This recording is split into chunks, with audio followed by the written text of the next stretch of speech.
వెన్నుపోటు దినోత్సవం అంటే చంద్రబాబు నాయుడు గారు దగ్గర సూపర్ 6 అని చెప్పేసి ఎన్నో హామీలతో అధికారంలోకి వచ్చారండి. అధికారంలోకి వచ్చి ఫస్ట్ వేటు వాలంటీర్లు గోను సంచులు మోసుకునే ఉద్యోగాలు ఇవేంటమ్మా ఉద్యోగాలు 5,000 ఇస్తున్నారు మీకు, నేను 10,000 ఇస్తున్నాను అన్నారు. ఆయన ఫస్ట్ వెన్నుపోటు పొడిచింది వాలంటరీ వ్యవస్థ మీద. తర్వాత ఎండిఓలు అండి. ఎండిఓలు ఏంటంటే వాళ్ళకి జీవో, మీకు వాలంటీర్స్కి జీవో లేదన్నారు. ఎండిఓస్కి 18 నెలల జీవో ఉంది. వాళ్ళకి 18 నెలల కాలపరిమితి ఉంది. కాలపరిమితి ఉన్నా కూడా ఈరోజు రేషన్ షాప్ వ్యాన్లు ఇంటింటికి వచ్చే రైసు నిమిత్తం వ్యాన్లు పెట్టారు జగన్ గారు. బడుగు బలహీన వర్గాల వారికి ఖచ్చితంగా డోర్ టు డోర్ డెలివరీ చేయాలన్న సదుద్దేశంతో, సుపరిపాలన అందాలన్న సదుద్దేశంతో పెట్టారు. ఆ ఎండిఓ వ్యాన్స్ కూడా ఈరోజు క్యాన్సిల్ చేయడం అన్నది జరిగింది. ఇది ప్రతి ఒక్కరికి ఇంటింటికి కూడా సంక్షేమ పథకాలు ఇస్తామని చెప్పి, గ్యాస్ బండ్లు ఇస్తామని చెప్పేసి, ఆ మహిళలకి 1,500 రూపాయలు ఇస్తామని, 18,000 రూపాయలు ఇస్తామని చెప్పేసి మాయ మాటలో, కళ్ళబొల్లి మాటలో చెప్పి ఈ కూటమి ప్రభుత్వం అధికారంలోకి వచ్చి సంవత్సరం అయినా సరే వాళ్ళ హామీలు నిలబెట్టుకోలేదండి. నిలబెట్టుకోలేని కారణంగా వైఎస్ఆర్సీపీ పార్టీ తరపు నుంచి కూడా ఈరోజు వెన్నుపోటు దినంగా మేము ప్రకటిస్తున్నాం. పవన్ కళ్యాణ్ గారు ఇవాళ సాయంకాలం ఒక ప్రకటన చేశారు, తెలుసా? లేదండి, తెలియదండి. ఇప్పుడు పవన్ కళ్యాణ్ గారు నేను ప్రశ్నిస్తాను, నేను అందరి తరపున, పేదవాళ్ళు అందరి తరపున అడుగుతాను, నా గొంతుకు నేను వినిపిస్తానన్నారు. ఆయన సంవత్సర కాలం అయింది డిప్యూటీ సీఎంగా ఉన్నారు. డిప్యూటీ సీఎంగా ఉండి వాలంటీర్లకు కడుపు కొట్టనమ్మా, నేను మీ అందరినీ నేను చూసుకుంటానమ్మా అన్నారు. ఫస్ట్ ఈరోజు మాట్లాడకుండా కూర్చున్న నాయకుడు ఎవరంటే పవన్ కళ్యాణ్ గారే. ఈరోజు దీపావళి పండుగ చేసుకుంటామన్నారు సార్. పేద బడుగు బలహీన వర్గాలకి సూపర్ 6 అనే పథకాన్ని ఎవరికి నిరుద్యోగ భృతి అన్నారు. నిరుద్యోగ భృతి లేదు. ఉన్న ఉద్యోగాలు పీకేస్తున్నారు. ఆ ఉన్న ఉద్యోగాలకు దిక్కు లేదు. ఈరోజు ప్రతి ఆడపిల్ల అడుగుతుంది, ఇంటింటికి 1,500 వేస్తామని చెప్పారు, గ్యాస్ సిలిండర్లు ఇస్తామని చెప్పారు. ప్రతిదీ కూడా నా కళ్ళబొల్లి మాటలు చెప్పుకునే కూటమి ప్రభుత్వం ఈరోజు అధికారంలోకి వచ్చింది. ఏవీ కూడా నెరవేర్చుకోకపోగా ఈరోజు దీపావళి పండుగ, సంక్రాంతి పండుగ ఎవరు చేసుకుంటున్నారండి?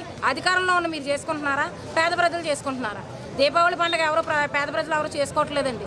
ఎవరో కూడా అట్టడుగు బలహీన వర్గాలందరూ కూడా, నిరుపేదలందరూ కూడా బాధలతో, నిస్పృహలతో పిల్లలకు ఫీజులు ఎలా కట్టాలి, అమ్మఒడి రాలేదు, నిరుద్యోగ భృతి, ఉద్యోగాలు లేవు, ఉద్యోగాలు తీసేస్తున్నారు.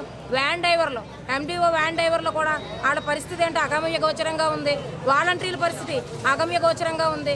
ఇవన్నీ కూడా సమాధానం చెప్పకుండా మీరు ఈరోజు సుపరిపాలన అందించాం, మేము పండగ చేస్తున్నాం, దీపావళి చేస్తున్నాం అంటాం. ఇది కరెక్ట్ కాదండి.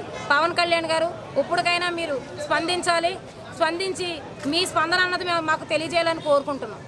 ఎందుకంటే ఒక్క హామీ నెరవేర్చలేదు సరికదా, ఉన్న హామీలు తీసేశారు. ఏం తీశారు అయ్యా అంటే వాలంటరీ వ్యవస్థను తీసిపడేశారు. ఎండి ఇంటింటికి రైస్ ఇచ్చి దాన్ని తీసిపడేశారు. 14,000 మంది వైన్ షాపులో పనిచేసే సూపర్వైజర్లు, అలాగే హెల్పర్లు వాళ్ళు తీసేశారు. ఉద్యోగం కల్పించవలసిన గవర్నమెంట్ ఉద్యోగాలు ఓడబీకేస్తూ మంచి ప్రభుత్వం అంటే ఇది ఎంతవరకు సబబు? అదే రకంగా ఈరోజు 4వ తారీఖు సంవత్సర కాలం అయింది. 1,70,000 కోట్లు అప్పు చేశారు. ఏ పథకం ఇచ్చారు వీళ్ళని మేము అడుగుతున్నాం. ఇది ఎన్నుపోటు కాదా అని మేము ఈ మీడియా సుమ్మకంగా ప్రభుత్వాన్ని అడుగుతున్నాం. అదేవిధంగా ఎండీలే కాదన్నా, ఇప్పుడున్న పబ్లిక్ లైన్లో నుంచుని ఎండలో ఆ అపశాపాలు పడిపోతున్నారు. అలాగుంటేనే ఈ ప్రభుత్వానికి ఆనందం అనుకుంటా. వాళ్ళకి ప్రభుత్వ పథకం గుమ్మంగాడికి వెళ్ళడం అనేది అలా జీర్ణించుకోలేదు. ఆ రకంగా పరిపాలన జరుగుతుంటే వెన్నుపోటు అనకపోతే ఏమనాలి? చంద్రబాబు నాయుడు అనే వ్యక్తి ఎప్పుడు అబద్ధాలు ఆడతాడు, ఆ వాగ్దానాలు నెరవేరన్న సంగతి అందరికీ తెలుసు. కానీ పవన్ కళ్యాణ్ గారు ఉన్నారు కదా, డెఫినెట్గా ఆయన ప్రశ్నిస్తారు. ఈయన ఇవ్వకపోతే అని ఉద్దేశంతో జనాలు కూడా నమ్మి ఓట్లేస్తే జనాల్ని, ప్రజల్ని, అలాగే రాష్ట్రాన్ని అందరినీ కూడా వెన్నుపోటు పొడిచారని చెప్పేసి చెప్పడంలో ఏ నిర్మోహమాటం లేకుండా మేము చెప్పగలుగుతున్నాం. ఇవాళ నేను విద్యార్థి విభాగంలో స్టేట్ జనరల్ సెక్రటరీ, నా పేరు ఆర్చిన్ని.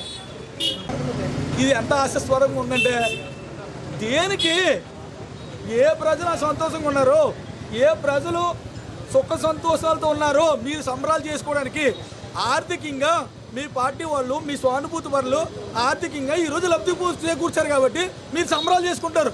సంబరాలు చేసుకోవాల్సింది ఎవరు? సంవత్సర కాలంలో కూటమి ప్రభుత్వం వచ్చింది, అద్భుతమైన పథకాలు ఇస్తుందని చెప్పి ప్రజలు చేసుకోవాలి. ఇది క్లియర్గా, ఇది స్పష్టంగా రికార్డ్ చేయండి అన్న. ప్రజలు చేసుకోవాలి సంబరాలు. కూటమి ప్రభుత్వం వచ్చి సంవత్సర కాలం అయింది. జగన్ రూపాయి ఇచ్చాడు, చంద్రబాబు నాయుడు 2 రూపాయలు ఇచ్చాడు. దాని మీద ఇతను బాగా ఇచ్చాడు కాబట్టి జనాలు సంబరాలు చేసుకోవాలి. అంతేకాని ప్రభుత్వంలో ఉన్న వాళ్ళు సంబరాలు చేసుకోవడం వల్ల ప్రజలకి ఏం ఒరుగుతుంది అనేది నేను ఈ మీడియా ముఖంగా అడుగుతున్నా.